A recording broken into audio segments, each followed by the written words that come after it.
जय माता दी एवरीवन समस्त को देवांजलि कुकिंग चैनल को बहुत बहुत स्वागत।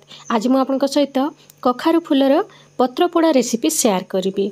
आगरू कखारु फूलर बहुत सारा रेसिपी शेयर कर सारी। जदि आपण मैंने पर्यंत देखी ना वीडियो सेक्शन को जाइए देखूँ, सेठी भी बढ़िया बढ़िया रेसिपी आपण सहित शेयर करी। चलतु ताहले स्टार्ट करवा यही नया प्रकार रेसिपी को। ये देखूँ बाड़ी 4-5टा फूल मिलला मते भाविली या कौन करी।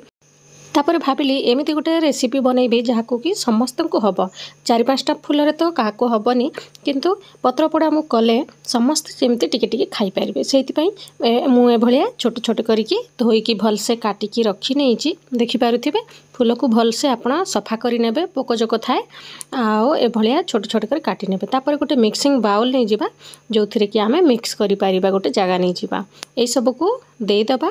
तापर एथिरे बहुत सारा कटा पियाज देदबा। देखि पारुथिबे मु गोटे गिना खंडे कटा पियाज नहीं भल टेस्ट आसी थाए। तापर एथिरे गोटे छोट टमाटो को काटिकी देदबा। आउ तापर देदबा कंचा लंका निज टेस्ट अनुसार आपण कम बेसी करि परिबे। आउ टमाटो जगह आपण माने टिके लेंबू रस मध्य दे पारिबे। किंतु एथिरे इंपोर्टेंट इंग्रेडिएंट हैला अदा रसुणर छेचा। जमारू आपण पेस्ट यूज करिवेनी, अदा रसुण टिके छेचिके दियंतु, देखिबे टेस्टटा बहुत भल आसीबो। तापर देदबा एथिरे टिके भृसंग पत्र, आपण किछि धनिया पत्र मध्य दे पारिबे। मो पाखरे नथिला तो मु स्किप करि देइछि। तापर एथिरे किछि गुंड मसला ऐड करबा, जेमिति कि हळदी गुंड, तापर जीरा धनिया गुंड, तापर लंका गुंड, आउ लास्ट को आम टिके मीट मसला किंबा मैगी मसला देवा बहुत भल लगे। जदि ये दुईटा भितर कोटा नहीं आपड़ टिके गरम मसला मध्य दे पारिबे, पूरा चटपटा फ्लेवर आसीबो। तापर एथिरे लास्ट को आम देदबा खाद्यर राजा लुण को। लुण बिना तो को खाद्य भी भल लगेनी। तापर आम 2 चामच खंडे एथिरे सोरिष तेल ऐड करबा। जदि सोरिष तेल आपन पाखरे नाही ताहेले रिफाइंड तेल मध्य दे पारिबे, किंतु सोरिष तेल देले बहुत बढ़िया टेस्ट आसी थाए। तापर याकू भलसे मिसई दबा। मु चामच रे मिसौथिली, मत तो ठीक लगलानी, से मु भलसे हाथ धोईकी या मिक्स कर नौछि जेमती कि चारिपटे मसला तक लाखी पारिबो। जेहेतु आम या आउ एपट सेपट करबानी, गोटेठी देकी ही पड़ीबा सेइथिपाई। तापरे आम या भलसे गोलेकी साइड रखी नबा। आउ एबे कदली पत्र को काटिकी साइज करबा। मु गोटे थिरे ही करी पकाउछि, आपण छोट छोट करिकी मध्य कदली पत्र काटिकी एथिरे देई पारिबे। तापर टिके गैस चलेकी सेकी दवा टिके पत्र को, जहाँद्वारा कि आउ भांगी जीवनी। कदली पत्रटा शीघ्र भांगी जाउ थाए। आउ टिके आपण एभलिया टिके सेकी देले संगे संगे ही सेकिकी उठे उठे दउथिबे, जहाँद्वारा कि आउ पोड़ीबनी कदली पत्र, आउ पूरा सॉफ्ट हो जिवो। देखि पारुथिबे। तापर या ऊपर टिके आमे तेल देकी चारिपटे स्प्रेड करि नबा, जहाँद्वारा कि आउ कदली पत्रटा पोड़ीबनी, आउ भलसे लाखिबनी भी।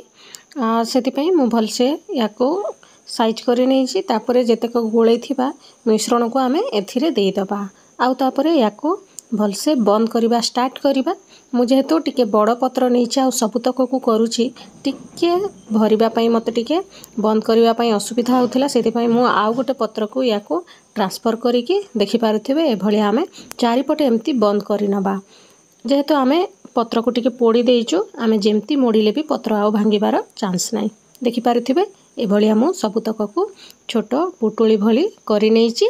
तापर एबे आमे या ऊपर सूता बांधिबा स्टार्ट करिबा। चारिपटे टिके भलसे धरिकी ही करिवे। सांग माने यही रेसिपी सहित पखाल बहुत भल लगी थाए। निहाती आपण पखाल सहित टिके खाइबा पई चेष्टा करिवे, देखिबे बहुत बढ़िया लागिबो। जेहेतु शीत दिन आछि, आपण गरम भात सहित मध्य खाइले किछि असुविधा नै। सेमति रे आपण याकू बनैले खाली पाटी रे ही खाइ देबा पई इच्छा लागिबो। तापर एबे आमे तावा गरम करि नबा। तावारे 2 चामच खंडे तेल देई दबा। आउ लास्ट को आउ तेल जमार दरकार हबनी। तापर फ्लेम को पूरा लो करि दबा। आउ याकू देई दबा। आउ पूरा फ्लेम लो ही रहिबो, लो फ्लेम रे ही सिझिबो। तापर घोड़े नबा जेमति कि चारिपटे बंद हे पारुथिबो से भलिया गोटे कंसा गोटे को मु घोड़े नैछि। आउ मझी मझी रे एभलिया उल्टे दउथिबा, जहाँद्वारा कि चारिपटे सिझी पारिबो फूलटा। तापर देखि पारुथिबे मु लास्ट को ही आपनको देखौछि, मझी मझी रे एभलिया काढ़ी काढ़ी की देखुथिबे। देखिबा आमे लास्ट को भलसे पोड़ी जाइए। या सिझेबा आमको 15 ରୁ 20 मिनिट समय लगी था। जेहेतु आम लो फ्लेम रे करिबा, भीतर को जाइए फूल आ पियाज सब सिझिबा दरकार।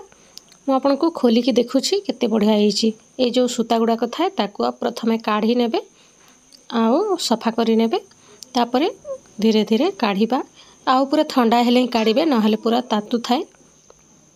सांग मैंने आशा करुँची ये रेसिपी आपण मानकु बहुत पसंद आसीबो निहाती थरे ट्राए करिवे आउ जदि भल लागिला भिडियोटी को लाइक मध्य करिदेबे देखि पारुथिबे केते बढ़िया भाबरे सिझी जाइछि आ केते बढ़िया भी देखा जाउछि ना पूरा चटपटा निहाती आपण थरे खाइकी देखंतु टेस्ट भी बहुत भल आसीबो देखा हबो नेक्स्ट वीडियो रे आ गोटे नुआ टेस्टी रेसिपी सहित सेहिति पई चैनल सहित जोड़ी हेकि रहंतु थैंक यू फॉर